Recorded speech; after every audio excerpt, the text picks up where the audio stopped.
4 October তাদের দুজনের প্রথম দেখা হলো। তখন বিকেল ঘনিয়ে আসছে, বাতাসে শীতের আমেজ। 10 অক্টোবর তাদের দীর্ঘক্ষণ কথা হলো টেলিফোনে। সেদিন ছেলেটি নতুন কেনা টবে গোলাপের চারা লাগালো। 30 অক্টোবর রেস্টুরেন্টের নিরালা কেবিনে ছেলেটি বলল, তোমাকে আমি ভালোবাসি। মেয়েটি লজ্জায় মাথা নিচু করে টেবিলে আঁকি বুকি কাটল। 12 ডিসেম্বর গোলাপ গাছে কুড়ি ধরল। মেয়েটি রেস্টুরেন্টে ছেলেটিকে জিজ্ঞেস করল, কেন ভালোবাসো আমায়? আমি সুন্দরী তাই? তোমার চেয়েও সুন্দরী আছে কত। আমার বাবার প্রচুর অর্থ তাই? তোমার বাবার চেয়ে বড় লোক এখানে কম আছে। তাহলে ভালোবাসি ভালোবাসি তার আবার কারণ হয় নাকি? মেয়েটি বাড়ি ফিরে বন্ধুদের সাথে টেলিফোনে অনেক আলোচনা করল।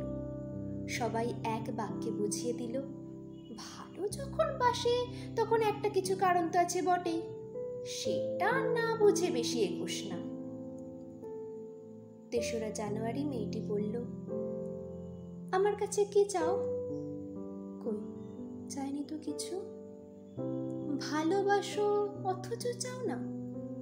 তাহলে না চাহিলে যারে পাওয়া যায়। এ তো গান, শুধুই গান, তাছাড়া কি? কিছুই যদি না চাও তবে ভালোবাসো কেন? ভালোবাসি তাই ভালোবাসা দিতে চাই। চাইবো কেন? তুমি সত্যি অদ্ভুত। 10 ফেব্রুয়ারি দুজনের দেখা হলো মেট্রো স্টেশনের পাতালে। ছেলেটি বলল, আমি কাল সারা রাত বাঁশি বাজিয়েছি। সারা রাত সেই সুরের মায়াবী আলোয় তুমি নাচছিলে। অসামান্য, অনন্য সে নাচ। ধ্যাৎ, কাল সারা রাত আমি ঘুমিয়েছি।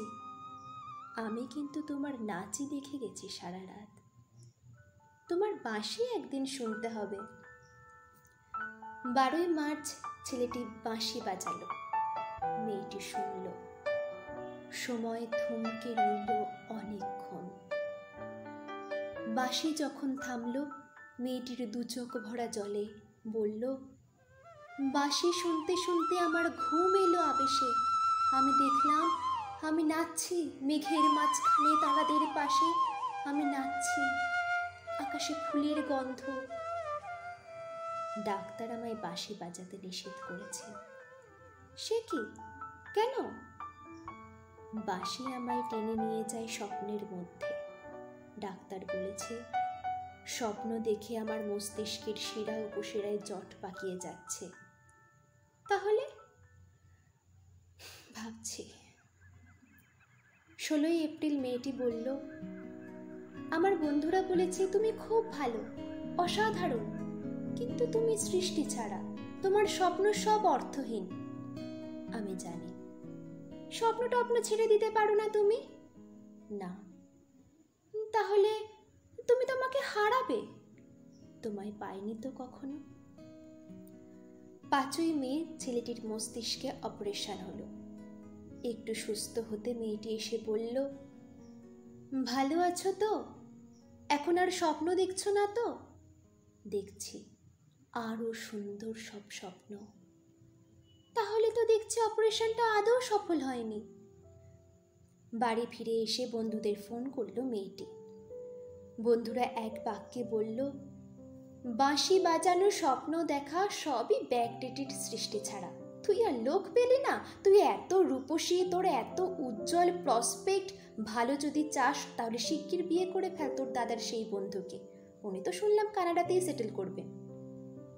7 জুলাই মেয়েটি আবার জিজ্ঞেস করল, তুমি সত্যি কি চাও বলো তো? তুমি আরো সার্থক, আরো সুন্দর হয়ে ওঠো। ব্যাস, আর কিছু না? আর চাই স্বপ্ন দেখতে। হো, স্বপ্ন তাহলে তুমি ছাড়তে পারবে না? না।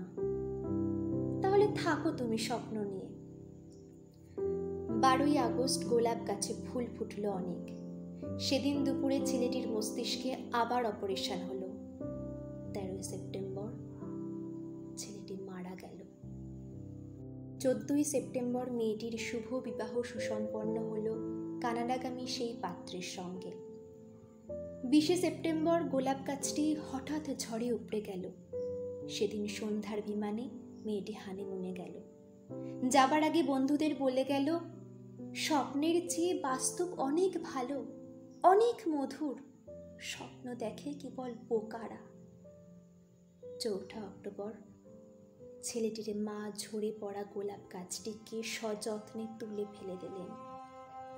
শূন্য টবে তখন কয়েকটা পোকা, কয়েকটা মাছি। আমরা কেউ জানি না ওগুলো পোকা, মাছি নাকি ছেলেটির স্বপ্ন। আমরা ঠিক জানি না, আমরা কেউই জানি না।